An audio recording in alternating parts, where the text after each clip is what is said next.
3 वर्षापासून त्यांच्याबरोबर राहत नाही आहेत आणि त्यांनी तक्रारीमध्ये जे लिहिलेलं आहे की 2018 ते 2022 पर्यंत माझ्यावर अशा पद्धतीची अघोरी कृत्य केली जात होती आणि त्यामध्ये त्या तक्रारीमध्ये हेही लिहिलेलं आहे की ह्या बाबाबुवांकडे जाताना मी माझ्या आईवडिलांना सुद्धा घेऊन जायचं. मग आईवडील जर तिच्याबरोबर होते आणि 2018 आणि 22 या कालावधीमध्ये जर असे प्रकार होत होते तर ताबडतोब त्यांनी तक्रार का केली नाही? त्याला कोणी अडवलं होतं? त्यांच्यावर कोणी बंधन घातलं होतं? आज 2026 आहे, म्हणजे 22 साली किंवा 2018 ते 2022च्या दरम्यान झालेले हे जे काय असे जे प्रकार आहेत त्याची तक्रार ते 2026मध्ये करतायत.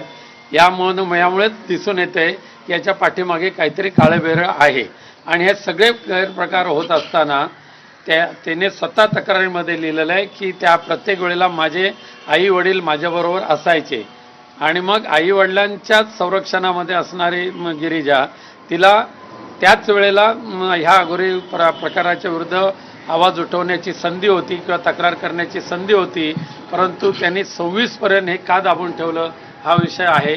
पण त्याचं खरं कारण असं आहे की आता गिरिजा राऊत यांनी DVची सूट फाईल केलेली आहे गेल्या महिन्यामध्ये आणि त्याच्यापूर्वीसुद्धा आमचे वकील आणि त्यांचे वकील यांनी ह्यामध्ये तडजोड करावी DVमध्ये यासाठी काही बैठका घेतल्या होत्या. पहिल्या बैठकीमध्ये तिने 5 करोड रुपये मागितले आणि 3 रूमचं घर मागितलं, 3 रूम किचन फ्लॅट, त्याचबरोबर ऑटोमॅटिक गाडी मागितली आणि तो फ्लॅटसुद्धा विथ टेरेस फ्लॅट असायला पाहिजे अशा पद्धतीची मागणी केली.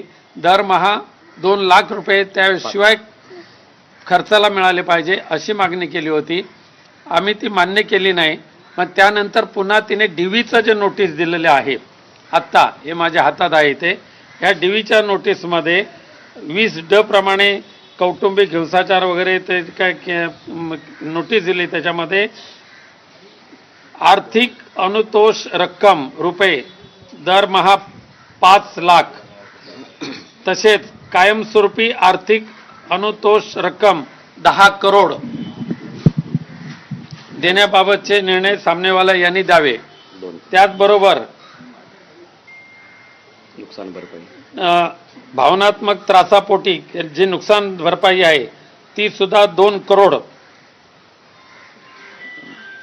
2च ना, 2 करोड, 2 म्हणजे 10 करोड अधिक 2 करोड 12 करोड अजून एक आणि मागे एक आहे, अजून एक 50 लाख कसले तरी आहेत.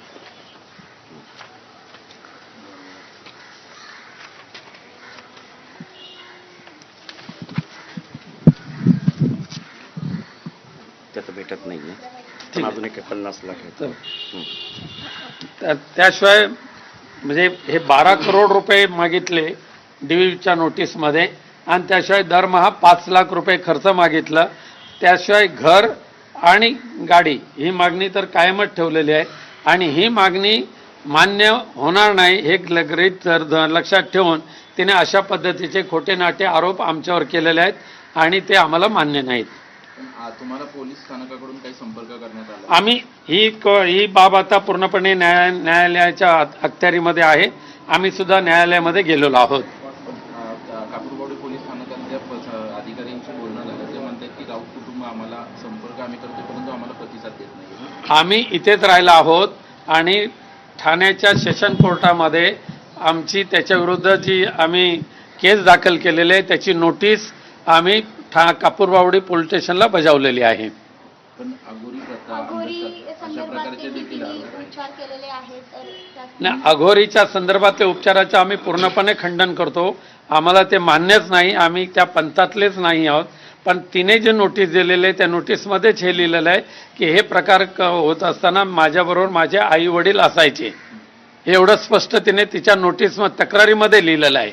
मग आई वडील असताना तिने अघोरी प्रकार आई वडिलांनी कसे सहन केले हे सगळे प्रश्न आहेत. त्याचे उत्तर आम्ही न्यायालयामध्ये देऊच. न्यायालयामध्ये आता आमची 23 तारीख आहे. नक्कीच न्यायदेवता आम्हाला यावर न्याय देईल अशी मला खात्री आहे. धन्यवाद. सर, एक हिंदी में फक्त ब्रीफ करा. सर, जो केस आपके ऊपर दर्ज हुआ है उसके बारे में क्या कहेंगे? एक केस सरासर झूठा केस है. झूठा इल्जाम हमारे ऊपर लगा गया है। दुर्भाग्य से जिस तरीके से केस की है उस केस में उन्होंने लिखा है कि 2018 से 2022 तक हमारे ऊपर बाबागिरी का ऐसा प्रयोग किया जा रहा था, और उस वक्त जब जब बाबा के पास जाते थे तब तक मेरी माँ और मेरे पिताजी मेरे साथ रहते थे। जब उनकी पिताजी और उनकी माँ उनके साथ रहते थे तो बाबागिरी के खिलाफ उन्होंने शिकायत क्यों नहीं की, ये मेरा पहला सवाल तो रहेगा। साथ साथ में 2022 के बाद आज 2026 है, ये 4 वर्ष तक इसके बारे में आपने शिकायत क्यों नहीं की, ये भी एक बहुत बड़ा प्रश्न हो सकता है। लेकिन इसका उत्तर एक है कि उन्होंने जो डीवी फाइल किया है, यानी उनके साथ जब डिस्कशन हमारे एडवोकेट का चालू था तभी पहली बार उन्होंने एडवोकेट के पास 5 करोड़ रुपए की मांग की, 5 crore plus 2 lakh per month किया था। 3 बेडरूम किचन का एक फ्लैट मांगा था, गार्डन विद टेरेस गार्डन के साथ।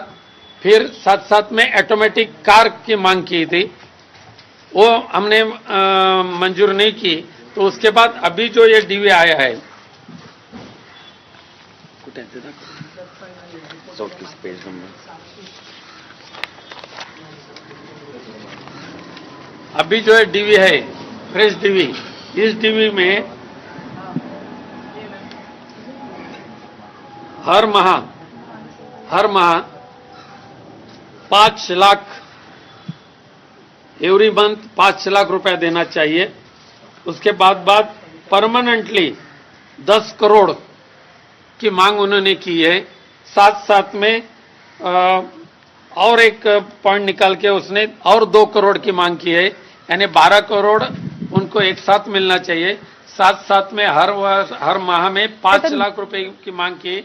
और उसके बाद त्यांचा मुलगा अजय, त्यांच्याकडून एक स्थळ आलेलं लग्नासाठी, तर त्याप्रमाणे स्थळ येऊन लग्नाची बोलणी होऊन त्यांचं अरेंज मॅरेज झालं. अरेंज मॅरेज झाल्यावर काही वर्षातच त्यांना ते त्रास द्यायला लागले, आणि त्रास दिल्यानंतर त्यांनी मुलासाठी मूल होण्यासाठी वेगवेगळ्या बाबांकडे घेऊन गेले. तिथे वेगवेगळे अघोरी कृत्य त्यांच्यासोबत झाली, आणि त्या संदर्भात आम्ही आता फिर्याद दाखल केलेली आहे त्यांच्या विरुद्ध. ताई, नक्की तुमचं म्हणणं काय आहे? जो प्रकार त्यामध्ये दिलेला आहे, नक्की तिथल्या प्रसंगातून तुम्हाला जावं लागलं, आणि काय तुमची तक्रार आहे माजी खासदार विनायक राऊत यांच्या विरोधात? सारांश सांगायचं तर प्रत्येक गोष्टीत सुरुवातीपासून त्यांनी खोटं बोलून आमची फसवणूक करून त्यांनी पूर्ण प्लॅनिंगने आमचं घात केलेला आहे. लग्नानंतर पण त्यांनी आधी सांगितलेल्या सगळ्या गोष्टी वेगळ्या होत्या आणि लग्नानंतरचं पूर्ण चित्रच वेगळं होतं. त्याच्यामुळे प्रत्येकदृष्ट्या आर्थिक, मानसिक, शारीरिक, भावनात्मक छळ असा गीतेश आणि त्याच्या पूर्ण